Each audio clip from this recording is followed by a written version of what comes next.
El 6 de septiembre de 1522, tras 3 años intensos de travesía, la nao Victoria regresó a España. De los 250 hombres que zarparon al mando de Magallanes, solo 18 lograron regresar. Entre ellos no se encontraba el propio Magallanes. Fueron los primeros en dar la vuelta al mundo, una hazaña que en su época parecía imposible. ¿Te gustaría conocer cada detalle de esta épica aventura? Quédate en este video para conocerla. Pero, ¿quién era Magallanes? Fernando de Magallanes era un marinero portugués nacido en el seno de una familia aristócrata. No se sabe exactamente dónde nació, sin embargo diversas fuentes sitúan su nacimiento en Oporto, Lisboa o Ponte de Barca. Respecto a la fecha, se cree que nació alrededor del año 1480. A los 12 años fue paje de la Casa Real, estando al servicio del rey Manuel I de Portugal. En esa corte Fernando aprendió matemáticas, astronomía y navegación, cosa que en su futuro le sería de gran utilidad.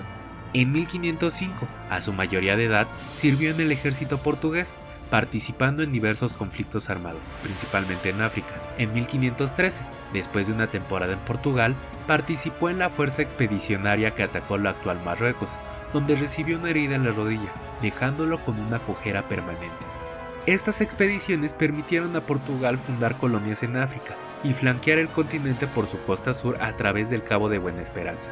Navegaron por el Océano Índico, llegaron a la India y poco después descubrieron la mítica isla de las especias, hoy conocida como Indonesia. Allí se producía clavo, canela y nuez moscada, productos sumamente apreciados en Europa. Magallanes, un ahora experto marinero, trató de convencer al rey de Portugal de la posibilidad de llegar de forma más rápida a las Islas de las Especies desde el este, siendo según el navegante una ruta más corta.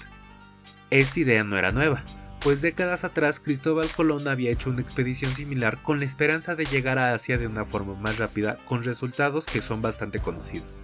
Se cree que ambos navegantes, Magallanes y Colón, tuvieron las mismas fuentes, el mapa de Toscanelli, el cual demostraba erróneamente que la Tierra era una cuarta parte más pequeña de lo que en realidad es.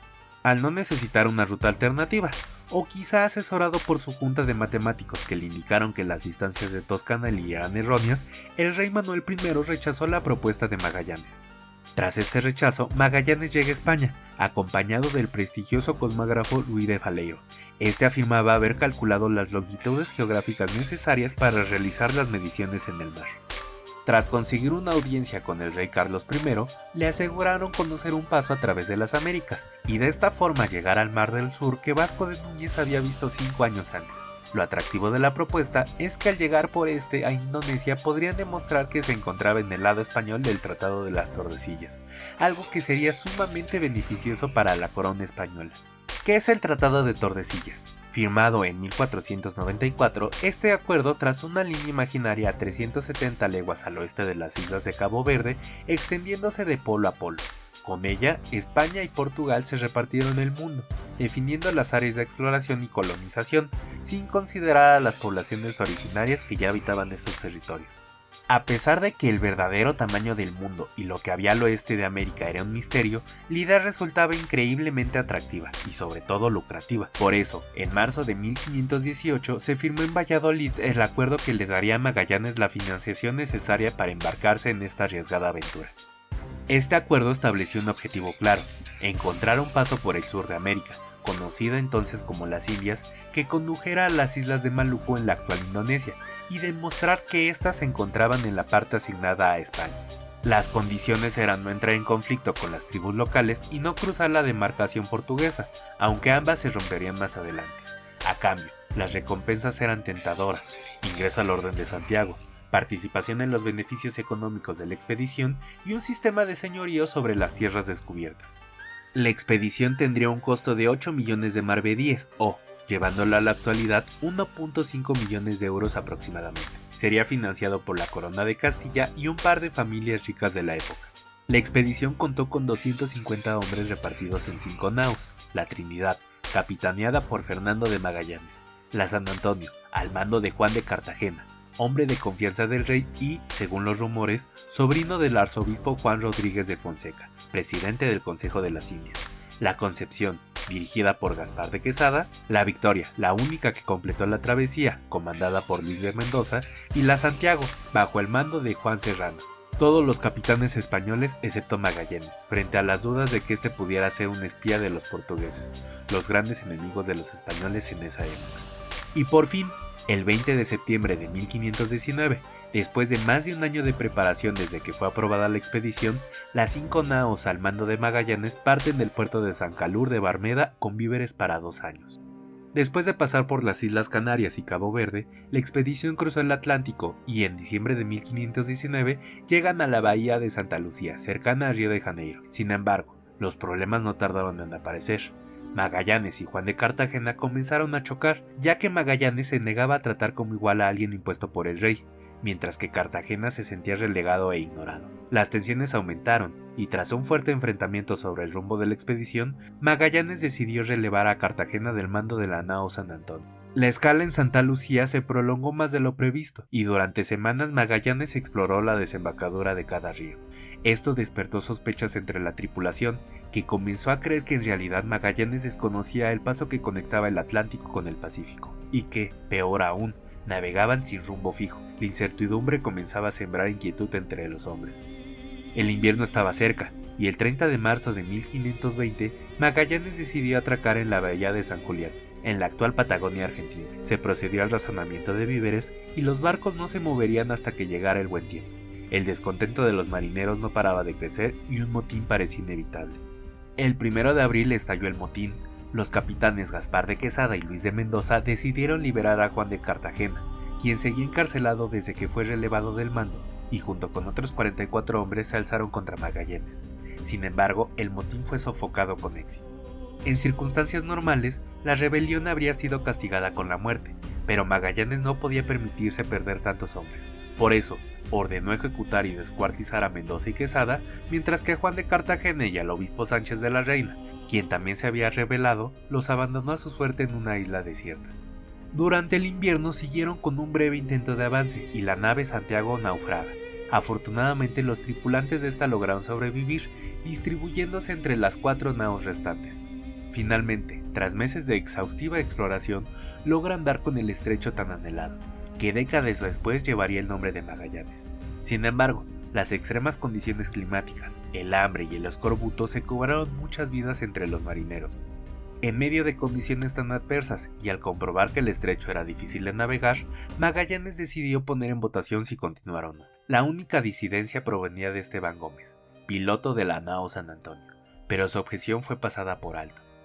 Aprovechando un momento en que las naos se separaron, Esteban Gómez lideró un segundo motín, derrocando al capitán de la San Antonio y tomando el control de la nave para dar vuelta y regresar a España. En el camino hicieron escala en la isla donde habían abandonado a Cartagena y al obispo Sánchez, pero no encontraron rastro alguno de ellos.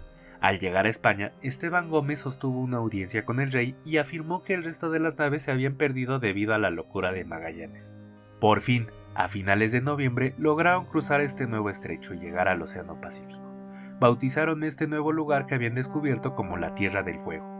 Pensando que se encontraban cerca de la tan ansiada Isla de las Especies, decidieron no parar para aprovisionarse. No tenían idea que se encontraban con el océano más grande del mundo. Pasaron 3 meses y 20 días navegando en el Pacífico. El hambre, la sed, el calor y el escorbuto cobraron la vida de una veintena de hombres. Finalmente, el 6 de marzo de 1521 llegaron a la isla de Guam, en el archipiélago de las Marianas. Por fin pudieron aprovisionarse de agua y fruta fresca. El 9 de marzo, Magallanes zarpa de la isla con rumbo a la isla de Samar, en las Filipinas, y durante las semanas siguientes se dedica a explorar el archipiélago con el objetivo de obtener nuevas tierras y de esta forma congratularse con el rey, y de paso obtener el señorío de alguna de estas islas. Durante sus exploraciones, y en clara contradicción de los acuerdos establecidos en 1519, Magallanes decidió forjar alianzas con los lugareños, una jugada que le saldría muy cara. En abril de 1521, Guamón, el líder de la isla de Cebú, le propuso un plan audaz: derrocar al jefe rival Lapu-Lapu para que pudiera gobernar todas las islas, comprometiéndose a convertirse en un vasallo del rey de España. Magallanes subestimó a Lapu-Lapu, quien, sabiendo que atacaría su isla, la actual Mactán, decidió prepararse. Con 1500 hombres en la playa, Lapu-Lapu esperaría el inminente asalto de Magallanes y sus 49 hombres, quienes, confiando en su artillería, incursionaron en la isla. Sin embargo, La abrumadora superioridad numérica inclinó la balanza a favor de Lapu-Lapu. En medio del combate, varios marineros perdieron la vida, incluyendo a Magallanes, quien fue alcanzado por una flecha envenenada en la madrugada del 27 de abril de 1521. Tras la muerte de Magallanes, João Carvalho asume el mando de la Trinidad y de toda la expedición, mientras que Gonzalo Gómez de Espinosa dirige la Victoria y Juan Sebastián Elcano toma el mando de la Concepción. Antes de partir de la isla de Cebú, el 1 de mayo, Huamón organiza una cena en honor a Magallanes, invitando a los principales mandos de la expedición y ofreciendo obsequios para el rey Carlos. Sin embargo, estos regalos resultaron ser la señal de una emboscada. Al detectar algo sospechoso, Carvalho dio la alarma y alcanzó las naves, pero, lamentablemente, 26 altos cargos de la expedición fueron asesinados por los lugareños.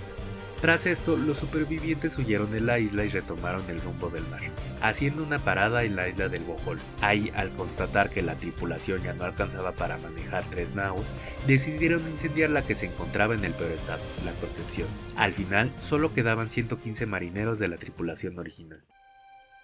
La expedición navega sin rumbo hasta que logran llegar a Borneo, descubriendo un próspero reino repleto de riquezas. El sultán Siripada los recibe y les da vía libre para que los marineros realicen sus operaciones comerciales. Sin embargo, esto dura poco, pues Carvalho decide abrir fuego contra un grupo de embarcaciones sin saber que en una de estas se encontraba el hijo del sultán. Tras 20 días de estancia, las 2 naos abandonan Borneo, afortunadamente sin bajas mortales. Este error costó que Carvalho fuera relevado de su cargo y el 15 de agosto decidieron sustituirlo. Gonzalo Gómez de Espinosa toma el mando de la Trinidad y Juan Sebastián Elcano de la Victoria. Sin embargo, los marineros respetan demasiado a Elcano y esto logra que gane el liderazgo de la expedición. Finalmente, el 8 de noviembre de 1521 llegan a la isla de Tidore, en las Malucas. Por fin, después de poco más de 2 años navegando, se cumplía el objetivo de la expedición. En este lugar, Al-Mansur, el sultán al mando de la isla, los recibe con gran agrado. Se realizan los acuerdos necesarios y este les proporciona gran cantidad de especias, sobre todo clavo, nuez moscada y jengibre. Los marineros se encontraban extasiados, pues por ejemplo un saco de canela podría equivaler al sueldo de toda una vida. Sin embargo, había que abandonar la isla de inmediato, pues la expedición dejó en claro que las Malucas estaban dentro del territorio portugués y por lo tanto de ser descubiertos serían ejecutados inmediatamente. Con las naves cargadas a su máxima capacidad, descubren que las juntas de la Trinidad estaban desencajadas, lo que provoca filtraciones de agua. Esto obligó a dejarla en Tidore para repararla, de modo que pudiera volver a surcar los mares rumbo a Panamá. Tras numerosas desventuras, solo 3 supervivientes lograron regresar a España en 1527, mientras que la Trinidad fue capturada y desmantelada por los portugueses. Tras esto Elcano, capitán de la Victoria, decide regresar a España por la ruta conocida, a través del Océano Índico, ruta controlada por los portugueses. Esto representaba un enorme reto, pues no podían atracar en ningún puerto por lo menos hasta llegar a África, debido al peligro que esto representaba. Entonces decidieron adentrarse en mar abierto, navegando lo más al sur posible para evadir a los portugueses. En el trayecto descubren las Molucas del sur y llegan a la enigmática isla de Timor, un territorio aún desconocido para los portugueses. Desde allí parten rumbo a España a mediados de febrero de 1522. Durante todo este trayecto apenas tocaron tierra una vez, en Cabo Verde, alrededor de junio o julio de 1522. Sin embargo, el viaje de regreso cobró muchas vidas y obligó a la tripulación a votar sobre decisiones cruciales, como detenerse o no en Madagascar, algo que finalmente nunca ocurrió. En Cabo Verde atracan 2 veces por provisiones, la primera vez con la excusa de que iban de regreso de las Américas y que atracaron ahí por el mal tiempo, cosa que les funcionó.